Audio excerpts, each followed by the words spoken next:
The NFL Combine is officially in the books, and we have a ton to talk about. A lot of rises, a lot of fallers. So let's not waste any more time. We're going to get straight into it. We're going to go through Zach's rankings, by the way. We have 8 tiers. Top 40 almost. Yes, top 40 players we're going to be talking about. So take us through your first tier here. I'll just say from the very beginning, we said this last year, we'll say this every single year, overreaction is the wrong reaction. Yes. Okay? In fact, testing grades only account for about 10% of our final scores for our prospects. So keep that in mind as we go through today's video. Tier 1 has not changed for me. And in fact, we didn't really see any of these guys do anything. Caleb Williams, Marvin Harrison Jr., Malik Neighbors, Jaden Daniels, Drake May. That has been my tier 1 since December. It has stayed the same. This is why I've consistently said I feel like the 101 and the 105 are just as valuable as each other. Yep. Trade back from the 101 to the 102 to the 103. Get future draft capital. You know, get a valuable player when you do so. I think there's a chance Drake May could be just as valuable as Caleb or Malik as Daniels or Malik as Marvin. Right. You know, keeping in mind, guys, that last year, the best player in the rookie draft was the consensus 105 in CJ Stroud. I've said it before and again, I guess is the way to say it. That top 5 is straight gold. It has not changed. We didn't learn much about those players. Yeah, and I would completely agree here. Nothing's changed. I wish we've seen a little bit more from the top 5. Selfishly, I would have loved to see their pro day. They'll do their thing at their pro day. Yeah. That will be good to see. Which is going to be very interesting when that day comes here. All right, tier 2. Has anything changed there? Tier 2, things have changed. Yeah, I think Tier 2 solidified itself and it got smaller. Okay. That is Rome Odunze. And please don't hate me, okay? I am projecting what the NFL is going to do here. And Brock Bowers is not in this tier for me. We'll talk about that. And J.J. McCarthy. Okay. I know. You guys all hate J.J. McCarthy. You think he's going to be a terrible quarterback in the NFL. You guys know that for certainty without him taking an NFL snap. But I'm going to trust the NFL a little bit more. All indications are telling us that he's going to be a top 15 pick. We have people saying he's going to Atlanta at 8, to Denver, you know, in the top 15, to the Raiders in the top 15. Yeah. There are about 6 teams who need a quarterback, and the NFL likes JJ more than the Dynasty community does. This is projections. If JJ doesn't go in the first round, of course he won't be in this tier. However, everything I've heard from people in the draft community, not the Dynasty community, is the guy's a lock for the first round. 100%. If we're talking about a super flex format, I don't care if you hate his name. You're drafting him high in a super flex rookie draft. So he's there for me. I don't know what to say. I know the hate's coming, but I don't know what to say. And just to build on that, like everything, I completely agree. Everything that we've heard is just based off of feels like GMs, team head coaches. Nothing really takes him to. I feel like he did nothing at the combine. He threw a couple balls. He was there, but like he did nothing to change his stock. It's just word of mouth right now that is rising his stock, at least for me, from what I'm understanding and what I'm seeing. You know what? As well. You know what's funny about that, Badaki, is something that he did do to improve his stock is what he weighed in at. We had him, I think, at 200 pounds. He weighed in at 219, 6'2 and a half, and 219. I don't think anyone expected him to weigh in at that. Yeah. And the NFL, I think, is going to like that. Now, who knows? Did he put on a bunch of weights? I saw some memes where people said he had weights in his pockets. But that is going to help his case rather than last year. You know, Bryce Young, like, yeah, dude, you're 200, sure. You know. We were pumped that he's got to be in that tier, man. Yeah. For me. Look, I understand. I'm hearing reports as well, just like you. I've even heard the Giants. I'm scared that we take him top 6 when Malik. I've heard the Commanders at 2. I'm like, chill, bro. Chill out. Dude. I'm not sure if I'll be okay with that, but I'll trust the people here. Take us to your tier 3 then. All right, tier 3 is also quite small. I think tier 2 and tier 3 really solidified themselves, and I actually think that the rest of this list, as if it wasn't already, is not going to be consensus with the community. Yeah, a lot of people's look different here. That is totally okay at this point. But there's 2 guys in tier 3 for me. That is Brian Thomas Jr., who I believe had the most impressive combine of anyone. I completely agree with Brian Thomas Jr. 4.33 And my guy is 6'3", 210, 209, essentially. Running, he was the second fastest wide receiver, if I'm not mistaken, that ran the 40 behind Xavier Worthy, which we'll definitely talk about I would say, in the next couple of tiers potentially here. But the fact that you have a big body wide receiver that has the speed like that, I think it. We love this film. We had him as a quote unquote sleeper. Now there's no question. A long time ago, yeah. That was a long time ago. You and I were like, he's a lock for the top 20. Then he goes to the combine. He puts up a 9.97 relative athletic score. You're right. 4.33 is ridiculous when you consider he's 210 pounds. Mm-hmm. And when you watched it, some people just moved different. That was Brian. Brian moved, and I've said this so many times in our, before the combine, he moves like he's 185. Yeah. He's a special athlete in the film and the production. It's all there. So he's there for me. Brock Bowers weighs in at 6'3", 243 pounds. That's kind of what we were expecting. Mm-hmm. So I'm not going to dock him too much, but people are going to be upset I don't have him in tier 2. But honestly, if a wide receiver and a quarterback go in the top 15 and so does a tight end, I would take the tight end last. And I know he's generational. I know he's potentially the best tight end prospect ever. But unless you're in a tight end premium league, we're not. Yeah. At this point, talking about that. And that changes things. There's a lot of conversation, and I think we said this on our live stream multiple times. There are a lot of people that have bringing up the recency bias with Kyle Pitts being the last tight end that was taken in the top 10. I know Brock Bowers, quote unquote, generational talent. Do you lean on the most recency bias type of opportunity that we've seen from Kyle Pitts and then, see what Brock Bowers can do in the top 10 and then he becomes a bust? I think a lot of people are more scared about that now, not only as GMs in NFL real teams, but also as fantasy owners. It's like, dang, do I make the same mistake with Kyle Pitts and then just take the wide receiver prospect? So I think we're going to see, I would say this moving forward. If Brock Bowers falls outside the top 8, don't be surprised. You have to expect the fall and dip after all of this. Once again, recency bias with Kyle Pitts, but then we have so much. You see the Sam Laporta's go in the second round, the Michael Mayers who we haven't seen, but just most of the best tight ends in NFL history were not first round picks. That doesn't mean that Brock's not going to be good because the position is changing. We're trying to account for that, but I just think unless you're in a tight end premium format, I wouldn't take him over those other names at this point. I would agree here. He didn't do anything wrong. No, he didn't do anything wrong. I think there's just a lot of word of mouth. Just before we get into tier 4, we want to let people know we are about to release version 3 of our 2024 rookie report. In fact, on March 8th, we are releasing version 3 of our 2024 rookie report. We're going to add combine scores, new profiles. You can see here a version of version 1. You can see what we added in version 2. Mm-hmm. In version 3, we're going to add even more information, a whole new set of rankings. We're super excited. So use a promo code LAND if you want access to that and become a Mother Flocker member. Check the pinned comment. But tier 4, Badaki? Yes, tier 4. Let's get into it. Mm-hmm. I just want, because I know people are going to be upset I don't have a certain name higher. Yes. I just want to say that this entire tier 4 is so fluid. If you have any player in a different position, I don't care. That's fine. But as you and I discussed earlier, testing only accounts for about 10% of a player's score. Okay? Yep. Troy Franklin is still here for me. I have not given up on Troy Franklin just yet. I've also got Ladd McConkey in this tier. I've got the Texas boys, Adonai Mitchell, Xavier Worthy, who both showed out.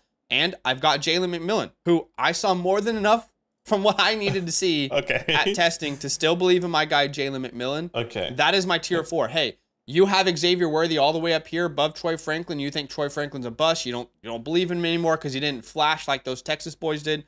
Fair enough. Like, do your thing. That's completely fine. But I personally believe there is a little bit too much overreaction to Xavier Worthy's combine. I mean, I'm seeing people on the Twitter sphere saying he's a wide receiver 2 in the class.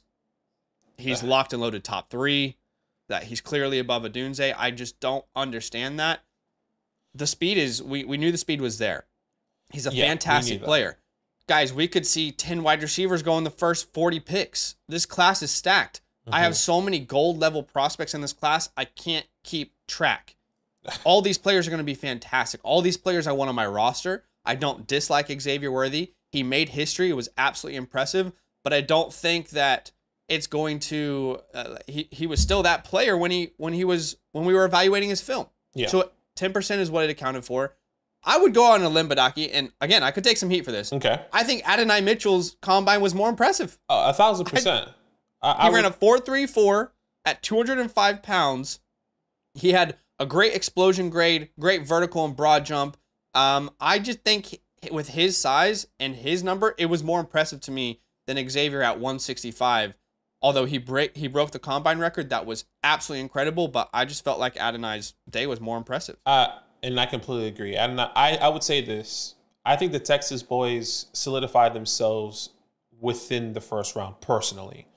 I think I could see it for sure being a bigger possibility now. Yeah, and it feels a lot more comfortable seeing in the back end Xavier Worthy to the Bills, Adonai Mitchell to the Chiefs, whatever that looks like. I can see it now. Let's touch on Troy Franklin, because I do believe it was very disappointing. He was my wide receiver 4B. I had Brian Thomas as my wide receiver 4A. He falls down a couple spots. I do move Ladd McConkey above Troy Franklin. I mean, it was, once again, a bit disappointing. A 4.41 40, and he's 176 pounds. We were hoping to look, it's not even, I don't think it's terrible. It felt underwhelming compared to what everyone else was doing. You see the size and speed that we saw with Adonai Mitchell, with Brian Thomas Jr., with Tez Walker. They have that height, that body, that weight. Troy Franklin doesn't, but he doesn't have that long speed like we've seen. That's a massive gap in between as well. I think he does, though. I still think he does. I think when I saw them all line up, because we haven't even talked about Xavier Legette as well, and he ran in the 4.3s as well. And that's okay. I was hoping to see Troy at least in the 4.3s, and he's not too far off from there, but I think that really hurts his draft capital because of the size and speed that we've seen these guys run in the 4.3s. So take me through your thought process. I think it could hurt his draft capital, but I'm not giving up on him as a player at all. I do think because this class ran so fast, people are looking at the number 4.41 with his 40-yard dash, and they're like, that's not good. Probably. It is good. 4.41 is a fine number. Do you guys think Jordan Addison stretches the field vertically? He ran a 4.49 last year. How about Jaden Reed? Do you think he can stretch the field vertically? He ran a 4.45 last year.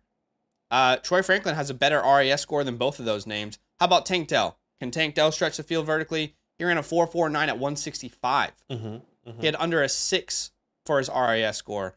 Puka Nacua, I think he can stretch the field. He's a different player. I'm not comparing Troy as players to these names, but I'm saying, like, let's keep into context that most of, like, the top 10, top 12 wide receivers in fantasy right now, they probably don't have a 9.99 RAS score. Right. Like, when you look at their numbers, like, at the end of the day, the 40 is not the most important thing when we're evaluating a player. And again, like, the entire testing accounts for 10% of our grade, but I'm not willing to just throw out everything I saw on film for Troy Franklin just because he didn't run in the 4.3s like Adonai did or like Xavier Worthy did. I still think 4.41 is a great number. And are you going to, this is what I always ask people, are you going to pay more attention to the Pajama Olympics and what they did without pads? Because guess what? If we were going to the Olympics, Xavier Worthy's my 101. But guess what? These guys are putting pads on and they're playing.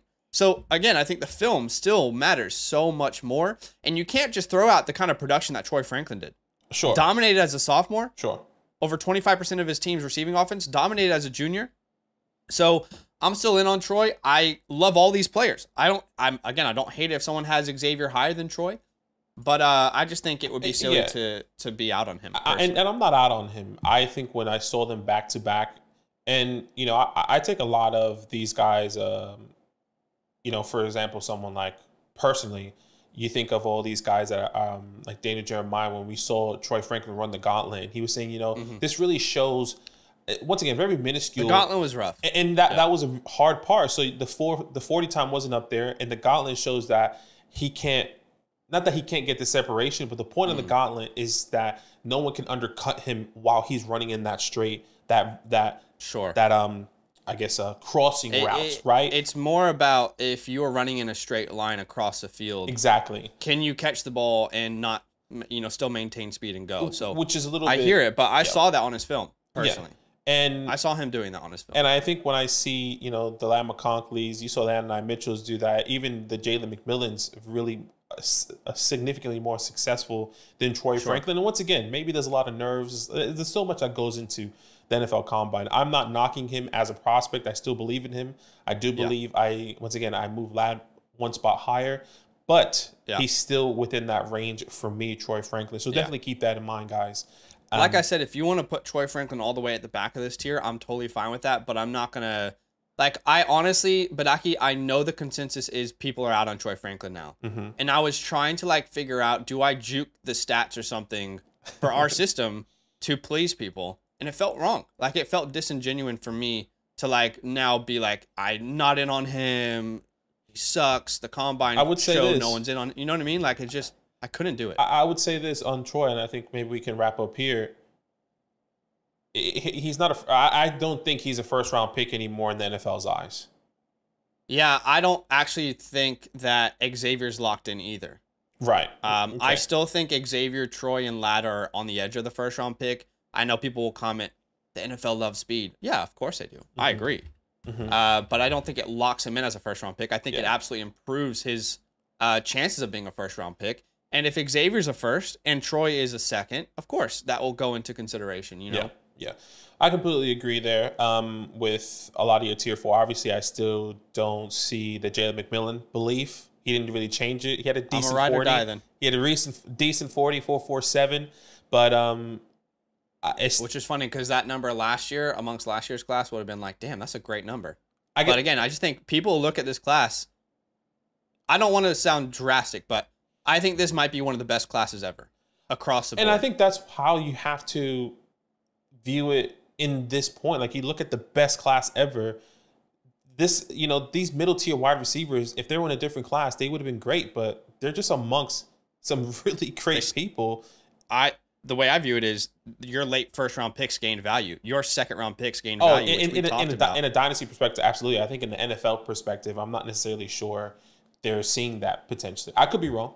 I think everyone in the NFL thinks this is a historic class. I think they know in the second round they'll get first round talents. That's my personal opinion. Okay. I could be wrong. But I think people are very excited about this class, as they should be. Yeah. All right, take us to your tier 5 there. All right, we'll get some running backs off the board. My RB1 since December, Trey Benson, is still my RB1. My RB2, Jonathan Brooks, is still my RB2. And Bo Nix. I made a video before the Combine, talked about 10 certified dogs. A little cheesy, whatever. But guys that I thought were absolutely going to dominate the Combine. Trey Benson was on that list. I said I believe he will solidify himself as the RB1 after the Combine. I don't know that that's true, but I do know that he dominated the Combine. At 6'1"-ish, 215, 216, he ran a 4.39. It's crazy. In RAS's databases, that comps well to Edgerrin James, to Matt Forte, to Darren McFadden, all players that I absolutely love. He is still my RB1. He didn't do a single thing to knock me off track as the RB1. Now, Jonathan Brooks didn't get a chance to test, unfortunately, but there's no reason, again, to move him down. I'm seeing Badaki people on Twitter ignoring Brooks now because he didn't test. I know. Of course he didn't test. He tore his ACL. Why would he move down your ranking? So, and then Bo Nix, because I still think there's a... between him and Penix, I still think there's a chance he's a first-round pick. Mm-hmm. Although, if he's not, that's okay. I mean, we can reassess that. I can move him down. If he's a second-round pick, he won't be in this tier. Yeah. I would completely agree. Bo Nix didn't really help his stock, didn't really affect his stock, in my personal opinion. I think he was just a face out there to, throw the ball. He says, I'm still here. I'm going to be part of these drills. I'm a team type sort of player. Haven't heard too much praise about him personally throughout the Combine in these meetings. More praises on J.J. McCarthy, of course. But regarding Jonathan Brooks, he's still... I think with the score, with Trey Benson, I did have Jonathan Brooks as my RB1. It's hard not to move Trey up to the 4th with that 4.32. Personally, 4.32, like you said, 216 pounds. How can you 4.39. 4.39, excuse me. Super impressive. It is super impressive. I'm not disregarding Jonathan Brooks, But I think I have to take that into account, right? You know, when you go to the RSA scores and you look at our scouting report, you'll see that reflect and why that reflects based off of the score as well. So I want to stay true to the scoring that we've created there. Yeah, you don't want to juke the stats just because you like a player more. You got to stay true to it. Yeah, completely agree here. All right, tier 6 then. All right, so a player that I have loved, Badaki, you know this. Actually, the next 3 players are kind of my guys, and one of them is very surprising. But no one, and I mean no one, Badaki, was showing my boy Marshawn Lloyd love until the combine, and that's okay. But he put up a great performance. 4.46 at 220 pounds. That guy is built like a bullet. 5'8", 220. I mean, that is an exciting player. So much juice. He goes out, has a great combine at 4.46. I would have been happy if Benson ran a 4.46, but obviously he's a little bit more explosive. Jalen Wright, who had a great day. 4.38 at 210 pounds. Yep. Had a really good explosion grade as well. He might have a little more burst than I gave him credit for at the very beginning. And are you ready for this? I mean, this is probably the biggest change in my rankings. Okay. I'm ready. This was my RB10 before the combine, but this running back class was all so close together that 10% really mattered for their grades in my scoring system, in our scoring system for me. My RB5 in the class is Isaac Horrendo. Okay.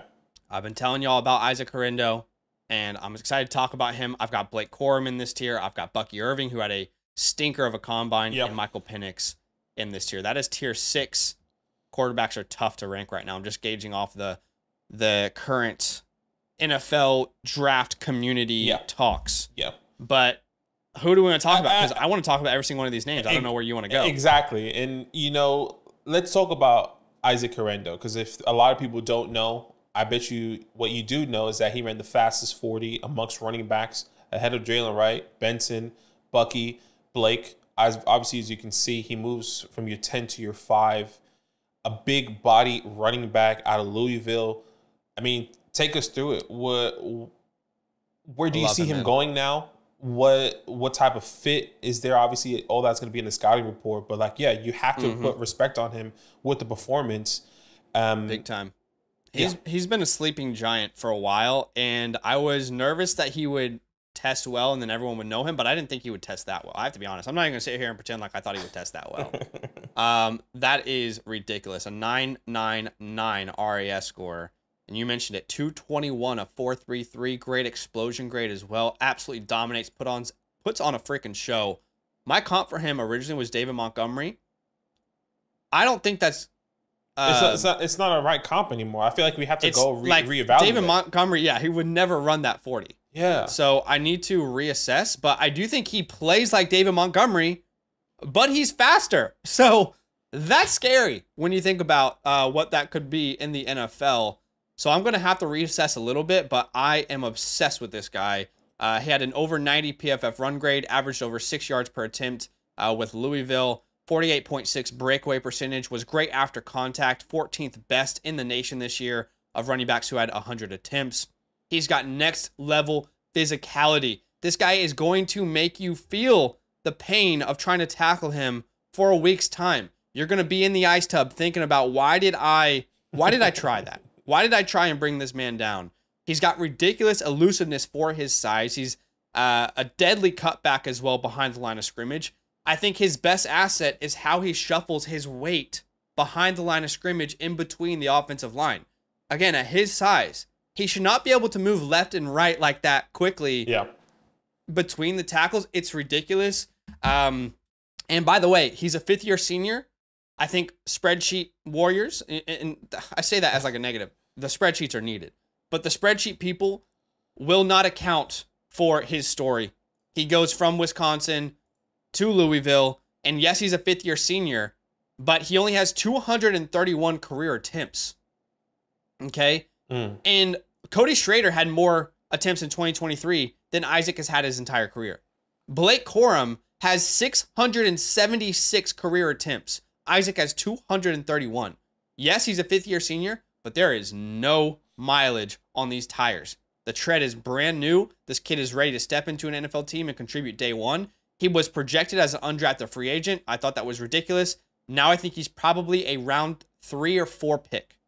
So okay, I'm all in. I'm all in on my guy. I mean, look, he definitely moves up my rankings, no question about it. And I think the biggest faller in my rankings, which looks like the same for yours, was my RB3 was Bucky Irving.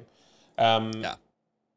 At 5'9", 192 pounds, and he runs a 4.55. That was very underwhelming, disappointing. He instantly affects his draft stock.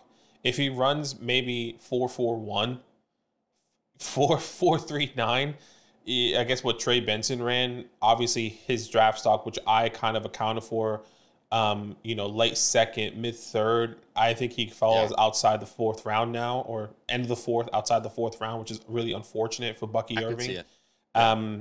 Just not what we were hoping and expecting.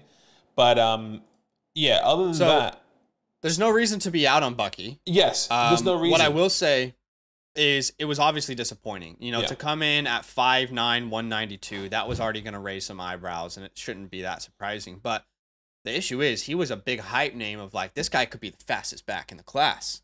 People were saying that. 100%. And he looks really fast on film.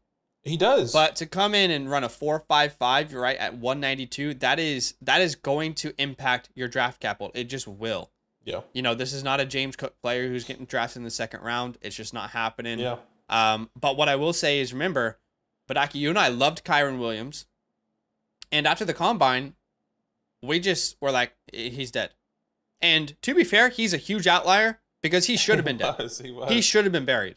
But all I'm saying is Bucky might become one of your favorite 4th round picks now in rookie drafts. Yeah, and I completely agree. The opportunity is still going to be there. One of the things I liked about him is that he's a pass-catching running back, right? Or was 61 targets in Oregon this past year. That can still be the case. I was more hoping to be an all do-around back like James Cook is, that he was emerged into. I was hoping that's where Bucky Irving was going to go. I don't think that is the case. The 10-yard split was still there, though, 1.54. There is that initial burst. Yeah, sure. and that's what's still really good, that they want that burst, but probably that long speed is not there that we were hoping for with Bucky Irving. And then obviously Marshawn Lloyd, like you said, you touched on him. I just want to touch on, I would say the last guy here really quickly is Jalen Wright. 4.38. Yeah. We've heard and seen so many people in the community have him as the RB2. I'm pretty sure now a lot of people have him as the RB1 because he still ran faster than Trey Benson, and I think that's what's going to be the argument. That's fine, to be honest. Like I don't hate it. This class is crazy, but there's so much value. Yeah. So Jalen Wright, I think, solidifies himself. I won't be surprised. Top 5. Yeah, he won't. I won't be surprised if he's the 2nd running back off the board in the NFL draft. Yeah, I can see it. Personally, based off his performance here. So I would say, Badaki, that I do think that this running back class, cover your ears, is actually good. Yeah. I actually think this running back class is good. And the thing is, the consensus has been, and we've been a part of it, is that the class was so bad that these running backs have fallen. I still take a lot of these wide receivers ahead of them, but I think like they could be one of the best values in the 2nd rounds. Yeah. And Jalen Wright's consensus top 5. Corum did nothing to hurt his stock, in my opinion. Yeah. We didn't think he would test well. I didn't think he was very fast. I didn't think his size would come in and blow people away. But again, I think his tape is more impressive. He can still contribute at the NFL level. But everyone's saying he's consensus RB1. I just don't agree, and that's okay. Yeah, completely agree. All right, take us to your tier 7 then. This is the biggest tier thus far. Okay. And I still love, I love almost every player in this tier. And I like every player in this tier. Okay, let's see. Any one of these players can be serious contributors in the NFL day one. Mm-hmm. I really believe that. Yeah. Jermaine Burton hasn't fallen in my rankings. Why would he? He ran a 9.54. No one. He had a RAS score of 9.54, but no one's talking about him because he's 6'2" or 6 foot 196. But his explosion grade was elite. His broad jump was ridiculous. He ran a 4.45, which is impressive in my opinion. I'm still in on Jermaine Burton. Leggett we'll talk about. I'm sure you want to talk about him. Polk's in this tier. Roman's in this tier. Corley's in this tier. Pierce. Like, how do you not have all these guys in tier 5, 6? It's just tough. Coleman's here. Tez Walker's here. This entire tier is fun. It's exciting. Any one of these guys could be in a higher tier if draft capital goes their way. Yeah, I completely and I agree. don't think there's anyone who really disappointed at the combine that we're going to talk about in this tier. Okay, well, that's where I was going to go because I do believe Sorry, go ahead. somebody disappointed, at least in my perspective. Okay. I could be wrong. Correct me if I'm wrong. I think it really just solidifies that he's not going to be a first round pick, in my opinion. That's Keon Coleman. Okay. Talk me through it. 4.61 at the 40-yard dash. Obviously, he is a bigger prospect, but one of the biggest things, if I'm not mistaken, in the community is saying he had a decent amount of speed. I didn't think he would run. I thought he was going to run in the 4.5s. 4.5. Yeah. You know, not in the 4.61, because I think one of the biggest things is that, you know, he's a big body, but he's fast, and he's a go up and track the ball type of wide receiver. He just didn't show that with that speed. He ran the second slowest 40 amongst wide receivers. Johnny Wilson, who was 6'6", ran faster than him. Yeah, he did. So look, you and I have not been on Keon being a first round pick. I just think a lot of people were going to talk one. about it in the comments, by the way. That's why I brought it up. Right. Fair. You and I haven't been on Keon being a first round pick since day one. And my thought hasn't changed about him. I think he'll be a great second round pick. But I don't think he had a bad day. I really don't. I mean, I guess you could look at the 40. You could say that's a bad time. I hear you. But again, it's so funny when we look at the 40-yard dash and how important it is to the Dynasty community. And then you look at the top players in the NFL and their 40-yard dash time, and you're like, oh. Yeah. Yeah, it doesn't matter. You know, like if the kid can play, the kid can play. And my questions still remain in his route running ability, his ability to separate. That's still my question. It's not about his athleticism. In fact, I actually think he tested really well outside of the 40-yard dash, especially his explosion grade, the vertical, the broad jump. I think those were all really good numbers. And he looked really good in the drills. Yes, he looked good in the gauntlet. I believe it was next gen stats. Yes. On the gauntlet. I think he was the third fastest player through the gauntlet. And again, if that drill means something to you, then Keon Coleman actually had a good day. You know what I mean? Yeah. I get it. So I think it kind of it's play speed versus pajama Olympics. And I still think he's a good athlete. He's a good player. He's a good second round pick, but not a first round talent. I completely agree. Not a first round talent. And I think that's why I wanted to bring it up, because I felt like it swayed a little bit. Not the highest, not the best 40, but did really good in the gauntlet. A lot of people were talking about him. He just didn't. I don't think he solidified himself amongst the top wide receivers. No, he didn't. I felt I was hoping he did what you and I expected. As I don't think we expected him to go 4.61 at 40. 100%. But we didn't expect him to like. I wanted him to prove me wrong, and I think that's what I was hoping for. I was hoping for, okay, if the community is right, and a lot of people, some of the community, Keon Coleman believers, were saying, this guy's going to be good. All right, if he is, he's going to set himself apart in the next level, especially amongst these wide receivers that is so deep. So, second player I do want to talk about, because I know he was hyped in the community as well, Devontae Walker. Now, he does have the fourth fastest 40, 4.63, or 4.36, excuse me. I don't think he really stood out. I don't think he raised his stock or affected his stock. And I think he still falls within that middle of the second round. But I don't think he necessarily tells me that or showed that he could be a number one wide receiver that a lot of people are kind of talking about. And here's the thing, you couldn't really show that at combine anyway. Yeah, you know what I mean? Sure. That's why people overreacting to the combine is so funny to me. Hey, if the combine's important to you, Tez Walker is now a top 40 pick in the NFL draft. Yeah. And that's just not lining up with what we saw on film. But we have to give him props. He's a great athlete. His broad jump was ridiculous. Same with his vertical. Ran a 4.36 at 193 pounds. But that doesn't negate everything we saw on film.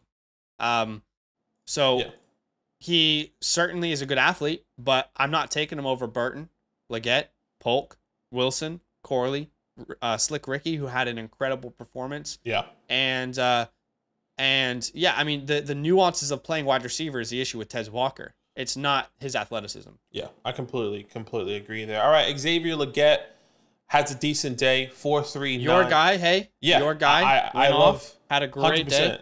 Phenomenal day. I think he set himself apart just enough to not be with. I think he was the highest in that second tier of guys outside the Worthies, Thomas, the Mitchells.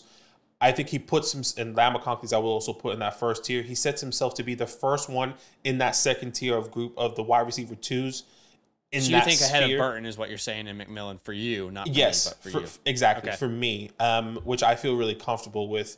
I think he had a phenomenal day. Phenomenal RSA score as well at 9.92. 10-yard split, 40-yard dash was decent. It was all there for Xavier to get, and so much love was coming out of the conversations that we were having. A lot of people were comparing. If I'm not mistaken, the comparison was AJ Brown. I think if you saw I'm not saying he's AJ Brown, but I'm saying I know, but people were using it for sure. People were using it there. Not even just like the community. I think the NFL analysts that were on the combine was comparing him to the RAS's database is scary for their comps. Darius Hayward Bay. That's scary. Yeah. That's not fun. It definitely is. Jalen Guyton, Dante Moncrief. But that's just in their algorithm. Yeah. I think he's a great player, but I don't know how you feel, Badaki. I still believe that an NFL team, if they were to say, we need a solid number 2 to give us production straight away, I think Burton, Polk, Wilson, Ricky Pearsall, all would be drafted over Leggett, in my opinion, if that's what they're looking for.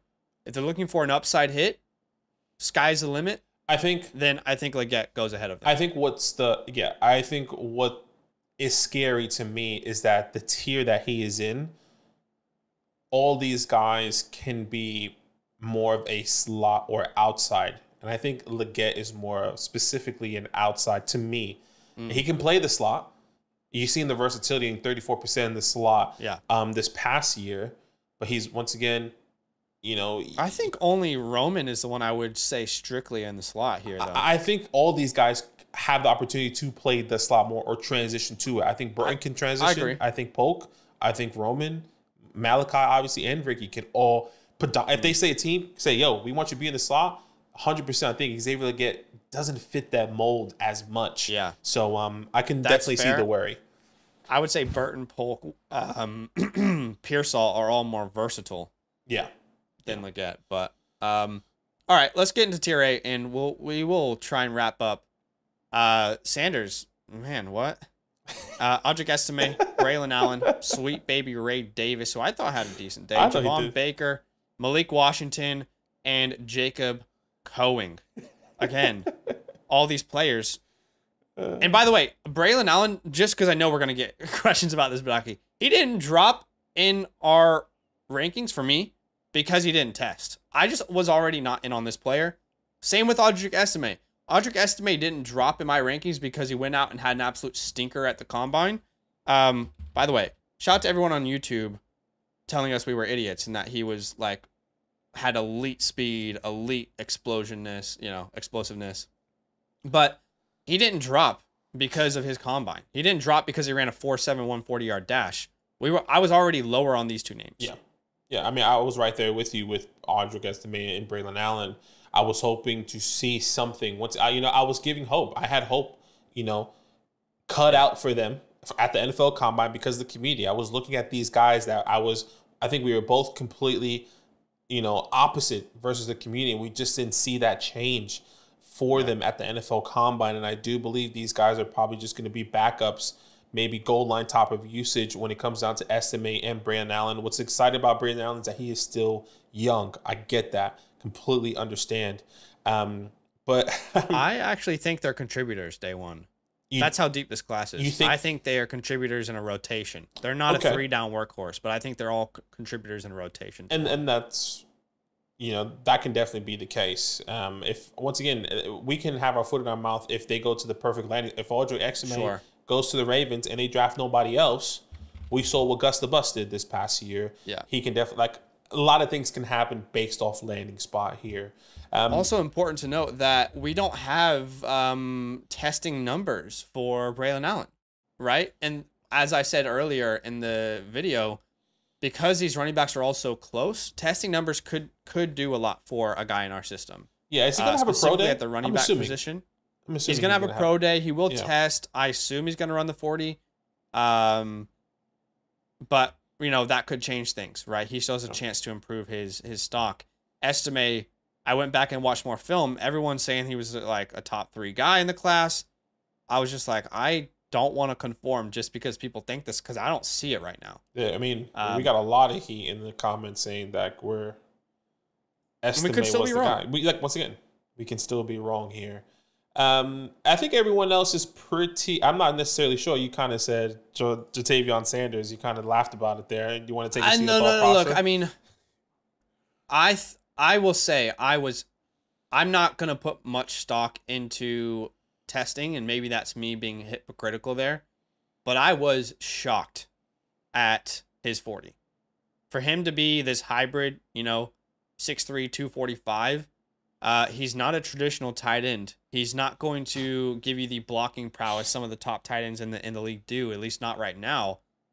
For him to run almost a 4.7 40-yard dash, I thought he was going to be in like the 4.59s, 4.6, 4.61. So I was a little bit surprised, but that doesn't mean he's going to be a bad tight end. I mean, he actually comps to David Njoku in RAS's system, but he also comps to no names, Bryson Hopkins, Grant Calcaterra, Boo Williams, whoever the hell that is, from 2001. So I don't know. I mean, I thought, because Badaki, think about it. What's the conversation around Sanders been? Not a very good blocker at this point, not a very good route runner, but a ridiculous athlete. This ball of clay that you could, use in the NFL. For him to be a 5-star athlete and come out and not dominate, I was surprised. I thought he would have dominated. Yeah, third slowest 40 amongst tight ends there, and not everyone tested. So you were kind of hoping that he was going to step up and set himself apart amongst these guys. Clearly wasn't the case. Yeah, I wanted a reason to be more in on him because I've not been like the dude carrying the flag in the community. I just didn't find a reason. I still believe he is definitely the second best tight end amongst. I agree. This tight end class, and I think he'll probably still get the capital even if he falls down a round. Like I think he was projected second round. If he goes in third round, that's still not terrible for someone like Ja'Tavion Sanders. One last question. He could still be a second round pick too. But yeah, go ahead. Who is somebody on this list that you said, okay, I'll keep an ear out. I want to see where he goes. Do you have somebody? Because I have one.